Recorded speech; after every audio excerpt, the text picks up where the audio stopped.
الحمد لله نحمده ونستعينه ونستغفره ونؤمن به ونتوكل عليه ونعوذ بالله من شرور أنفسنا ومن سيئات أعمالنا من يهده الله فلا مضل له ومن يضلله فلا هادي له ونشهد أن لا إله إلا الله وحده لا شريك له وأشهد أن سيدنا ومولانا محمدا عبده ورسوله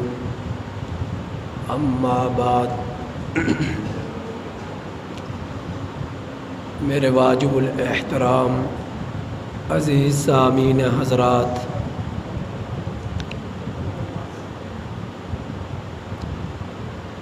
اسلامی سال کا پہلا مہینہ اور پہلے مہینے کا پہلا عشرہ مکمل ہونے کو ہے۔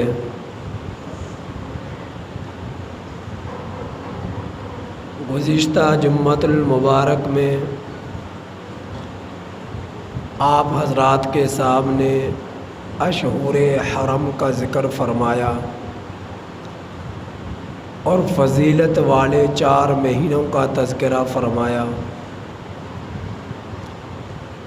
تو ان فضیلت والے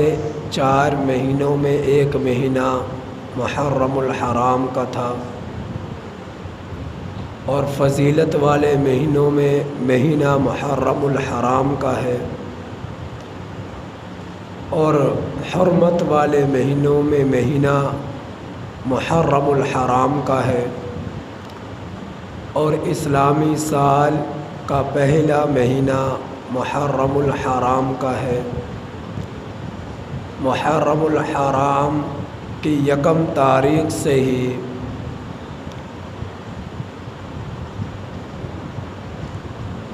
ایسے اس مہینے کی ابتدا ہوتی ہے جو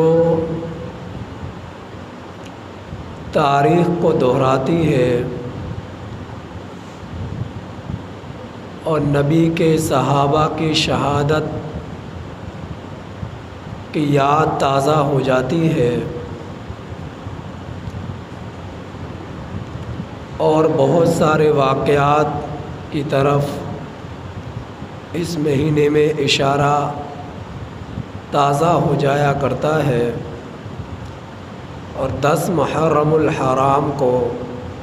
نبی کریم صلی اللہ علیہ وسلم کے نواسہ حضرت حسین رضی اللہ تعالی عنہ کو شہید کیے جانے کا واقعہ پیش آتا ہے، تو شہدائے کربلا کی یاد تازہ ہو جایا کرتی ہے کہ کس طرح شہدائے کربلا نے اپنی جانوں کا نذرانہ خلفائے راشدین کی سنت کو زندہ کرنے کے لیے، نبی کی سنت کو زندہ کرنے کے لیے، اسلام کے تحفظ کے لیے اور صحابہ کے نظام خلافت کو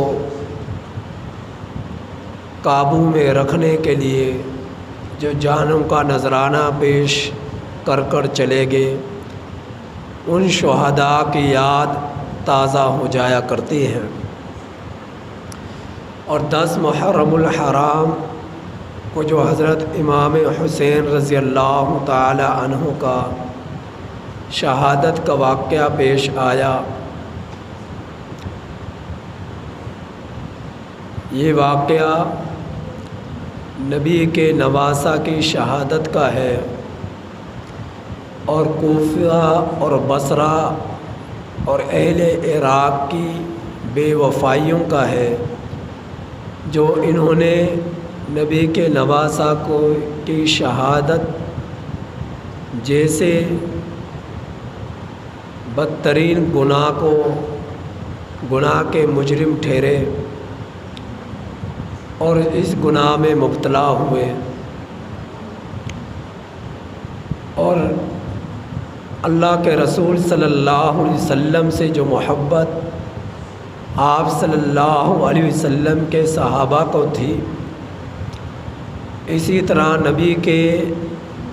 اہل بیت سے بھی محبت صحابہ رضی اللہ تعالی علیہم اجمعین کو تھی۔ جیسا کہ حضرت ابو ہریرہ رضی اللہ تعالی عنہ کے بارے میں آتا ہے کہ حضرت ابو ہریرہ رضی اللہ تعالی عنہ نبی کے ان صحابہ میں سے ہیں کہ جن کو محدث حدیث کہا جاتا ہے، اور جن کو 5000 نبی کی احادیث یاد تھی اور سینے میں محفوظ تھی۔ وہ دیکھتے ہیں کہ حضرت امام حسین رضی اللہ تعالی عنہ ایک مرتبہ ایک جنازہ سے تشریف لائے، اور جب جنازے میں جایا کرتے ہیں تو آپ حضرات تو دیکھتے ہیں کہ کپڑوں پر بھی گرد پڑ جاتی ہے، پاؤں پہ بھی گرد و غبار پڑ جاتی ہے، جوتے بھی مٹی میں ہو جایا کرتے ہیں، اور کپڑے بھی میلے کچیلے ہو جایا کرتے ہیں۔ تو میت کے پیچھے جانا اور اس کے جنازے کو پڑھنا، قبرستان تک اسے لے کر جانا، تدفین میں شامل ہونا، 2 قرات کا ثواب ہے، اور 1 قرات کا ثواب احد پہاڑ کے برابر ہے۔ تو اللہ یہ اجر نماز جنازہ پڑھنے والے کو عطا فرماتے ہیں، میت کے پیچھے جانے والے کو عطا فرماتے ہیں۔ تو اسی طرح حضرت امام حسین رضی اللہ تعالی عنہ ایک جنازے میں تشریف لے گئے، تو آپ کے جوتوں پر اور آپ کے پاؤں مبارک پر گرد و غبار چڑھ گئی۔ تو حضرت امام حسین رضی اللہ تعالی عنہ جب آ کر بیٹھے، نبی کے اس صحابی حضرت ابو ہریرہ رضی اللہ تعالی عنہ، جنہیں لوگ محدث حدیث کے نام سے جانتے ہیں، انہوں نے جب اس کیفیت کو دیکھا، آپ کے کندھے پر ایک سوار تھی، اس چادر سب آپ کے کندھے پر موجود تھی، اور حضرت یاسر رضی اللہ تعالی عنہ نے آپ کو وہ قیمتی چادر عطا فرمائی تھی۔ آپ اپنے کندھے مبارک سے اس چادر کو اتارتے ہیں، اور نواسہ رسول صلی اللہ علیہ وسلم کے جوتوں کو، قدموں کو اس چادر سے صاف کرنا شروع کرتے ہیں۔ تو حضرت امام حسین رضی اللہ تعالی عنہ کے آنکھوں میں آنسو ابھر آئے اور فرمانے لگے، چچا جان، آپ تو محدث حدیث ہیں، میرے نبی کے صحابی ہیں، آپ تو میرے چچا ہیں، آپ یہ زحمت کیوں فرما رہے ہیں؟ فرمایا کہ میں نے نبی کریم صلی اللہ علیہ وسلم سے سنا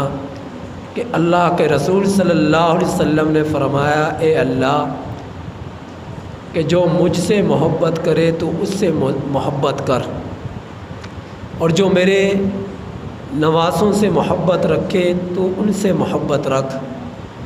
تو میں نے نبی کے اس فرمان کو سنا، اور آپ میرے نبی کے نواسے ہیں، تو میں کیوں یہ گوارا کروں کہ آپ کے قدمین مبارک پر گرد و غبار پڑے اور میں اپنی چادر سے اسے صاف نہ کروں؟ تو میں آپ سے محبت کرتا ہوں۔ حضرت امام حسین رضی اللہ تعالی عنہ نے اپنی زندگی میں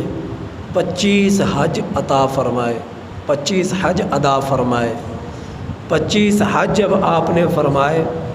تو یہ 25 کے 25 حج آپ نے پیدل فرمائے، پیدل مدینہ سے جاتے مکہ المکرمہ، اور مکہ المکرمہ سے مدینہ واپس پیدل تشریف لاتے۔ جب کسی پوچھنے والے نے پوچھا کہ آپ پیدل حج کیوں کیا کرتے ہیں، سواری پر سوار ہو کر جائیں؟ تو فرمایا کہ مکہ المکرمہ میں رب کے گھر کا منظر سامنے آتا ہے، اور مدینہ المنورہ میں اپنے نانا جان کا روضہ اطہر سامنے آتا ہے۔ میری یہ طبیعت برداشت نہیں کرتی، گوارا نہیں کرتی کہ میں اللہ کے گھر کے دیدار کے لیے جاؤں تو سوار ہو کر جاؤں، اور جب اپنے نانا جان کے شہر مدینہ المنورہ میں آؤں تو میں سوار ہو کر آؤں۔ تو میرا دل یہ چاہتا ہے کہ میں سفر مکہ سے مدینہ کا، مدینہ سے مکہ کا پیدل ہی کیا کروں، اسی لیے میں پیدل ہی سفر کرتا ہوں۔ تو حضرت عبداللہ بن عباس رضی اللہ تعالی عنہ نے دیکھا کہ ایک مرتبہ آپ حج کے سفر پر جا رہے اور آپ بھی جا رہے، تو امام حسین رضی اللہ تعالی عنہ پیدل جا رہے، دیکھا سواری سے اتر گئے، فرمایا کہ آپ میری سواری پر سوار ہو جائیے، میری طبیعت یہ گوارا نہیں کرتی کہ میرے نبی کا نواسہ تو پیدل چلے اور میں سواری پر سوار ہو کر چلوں، تو آپ سواری پر سوار ہو جائیے۔ تو فرمایا کہ میں سواری پر سوار نہیں ہو سکتا، میں نے حج کے لیے جتنے بھی سفر کیے ہیں پیدل کیے ہیں اور ابھی بھی پیدل ہی کروں گا۔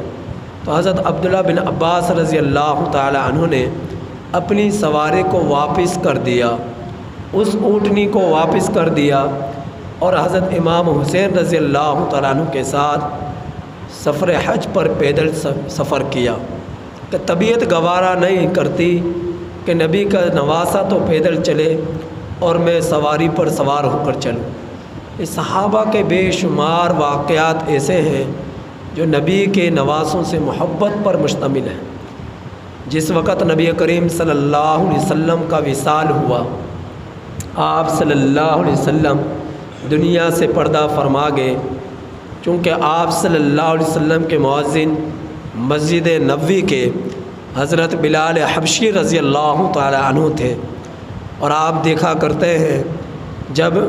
خطیب ممبر پر بیٹھتا ہے، ممبر پر بیٹھا کرتا ہے تو مؤذن اذان خطیب کے سامنے، امام کے سامنے دیا کرتا ہے۔ یہ طریقہ ہے اذان دینے کا کہ ممبر کے سامنے کھڑے ہو کر نماز جمعہ کی اذان دی جائے۔ تو حضرت بلال حبشی رضی اللہ تعالی عنہ جب اذان دیا کرتے تو نبی کریم صلی اللہ علیہ وسلم ممبر پر بیٹھا کرتے، تشریف فرما ہوتے مسجد نبوی میں۔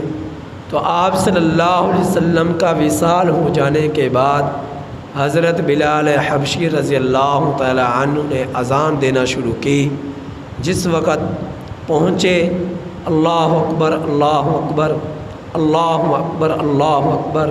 اشہد ان لا الہ الا اللہ اشہد ان لا الہ الا اللہ اشہد ان محمد رسول اللہ پر جب پہنچے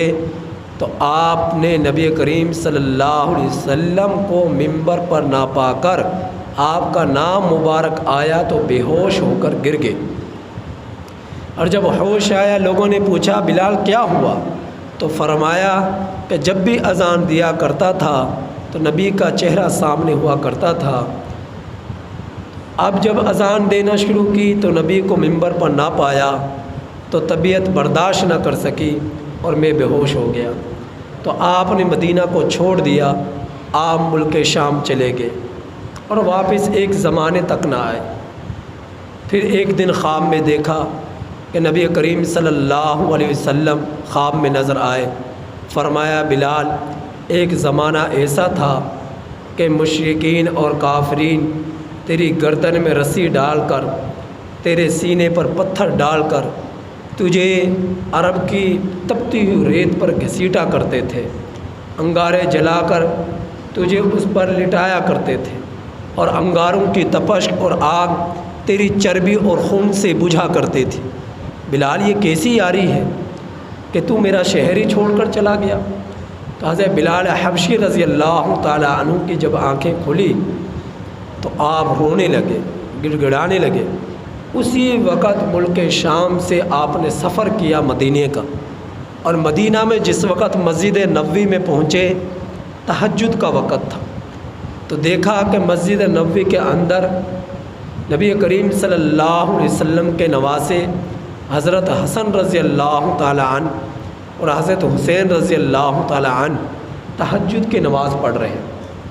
حضرت حسین رضی اللہ تعالی عنہ 24 گھنٹے میں 1000 رکعات پڑھا کرتے تھے اور ایک قرآن مکمل کیا کرتے تھے، تہجد کے عادی تھے، اور اللہ رب العزت کے سامنے بہت ہی زیادہ گرازاری کیا کرتے تھے۔ تو دیکھا تہجد کے وقت آپ تہجد میں مشغول ہیں، تو حضرت بلال حبشی رضی اللہ تعالیٰ عنہ مسجد نبوی میں آئے، اس منظر کو دیکھا، اور نواسوں نے جب سلام پھیرا تو چچا پر بتی نظر پڑی، فرمانے لگے کہ چچا جان، چونکہ یہ بچے تھے اور یہ بڑے تھے، اور نبی کے تمام صحابہ کو ویسے محبت سے پیار سے ادب اور احترام کرتے ہوئے چچا کہا کرتے تھے،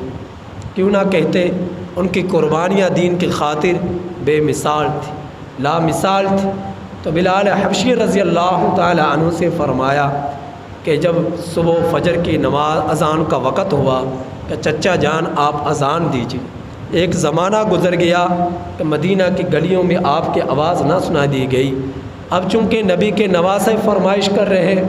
اب بلال کس طرح انکار کر سکتے تھے؟ تو آپ آئے اور آپ نے اذان دینا شروع کی، اور جس وقت اذان دینا شروع کی تو مدینہ المنورہ کی گلیوں میں کہرام مچ گیا،